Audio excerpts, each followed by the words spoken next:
Yo, whether you watching this from Facebook, Twitter, click the link in my Instagram or YouTube itself. What up, world? I just watched Solo, a Star Wars story, and it is the second Star Wars anthology movie following Rogue One, a Star Wars story, and it stars Alden Ehrenreich. I hope I pronounced that right, man. Woody Harrelson, Emilia Clarke, Donald Glover, Tandy Newton, Paul Bettany, and the dude who played Chewbacca. I want to say he started in the Last Jedi. His name is, I'm gonna go with his name being Jonas Sotamo. I know that's a horrible mispronunciation. And then you got Phoebe Waller Bridge, Jon Favreau, and it's directed by Ron Howard, who, if you aren't familiar with Ron Howard, I don't know how you even enjoy watching movies. He's directed movies like Willow, Parenthood, Backdraft, Apollo 13, Ed TV, Ransom, Cinderella Man, the Da Vinci Code movies, Rush with Chris Hemsworth, and I want to say most recently he did In the Heart of the Sea with Chris Hemsworth and Tom Holland. If you want to get a shout out in my review of, I think, Ocean's 8, I don't plan on seeing a new release next week. Stay tuned to the end of the video to figure out how you can do that. It's pre A New Hope, pre original trilogy Han Solo, and it's basically an origin story of how he becomes who he is when we see him in the original trilogy, when we see Harrison Ford as Han Solo, how he gets into being a pilot, smuggling, and how he meets Chewbacca, and this, that, and the third. And this is gonna be another review that's fairly short because I don't want to go into any spoilers. I don't know how far, maybe 30, 45 minutes into the movie, I leaned over and I told my wife, I was like, man, this makes me want to go home and watch the original trilogy, and in a good way is how I meant it.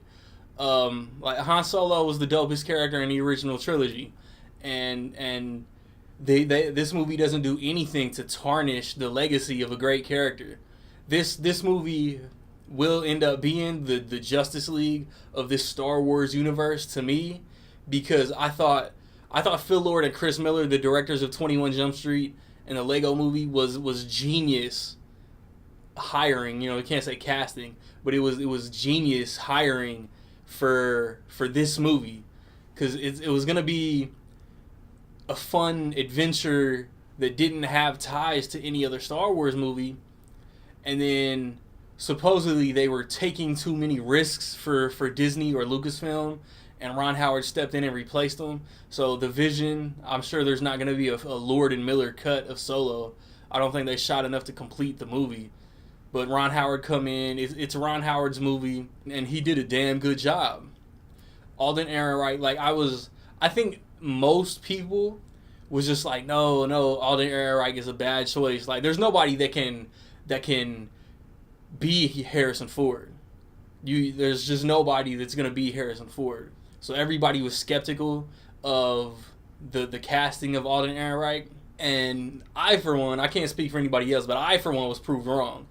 I like what he did with the character. He's not trying to be Harrison Ford.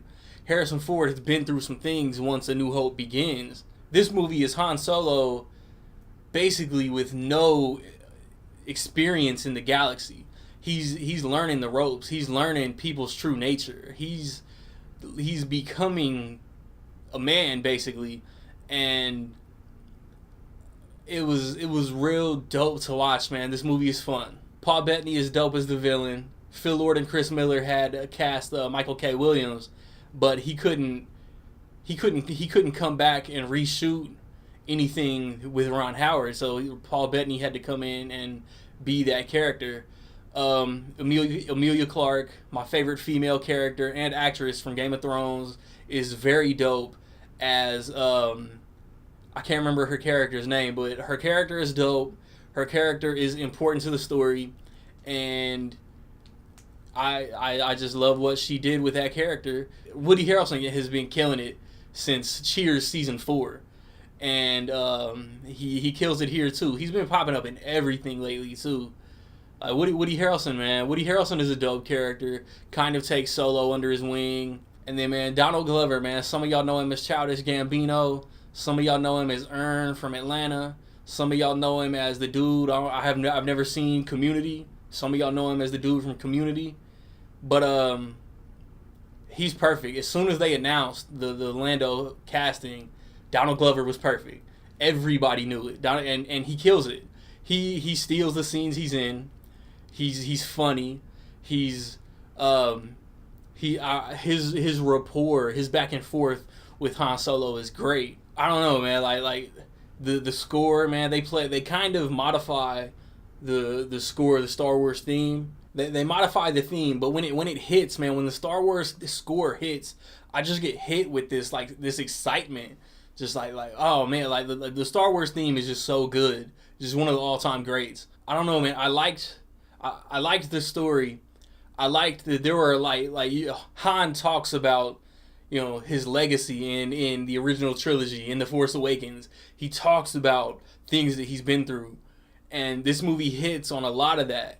There are a lot of references. There's a couple surprises. There's one that threw me off. Toward the end, something happens, and I just didn't know, how is this possible? I will say that it sounds like a backhanded compliment, or like an indirect kick in the balls, like a complimentary kick in the balls. But I really like the movie, but it's my least favorite Disney-made Star Wars movie, if that makes any sense.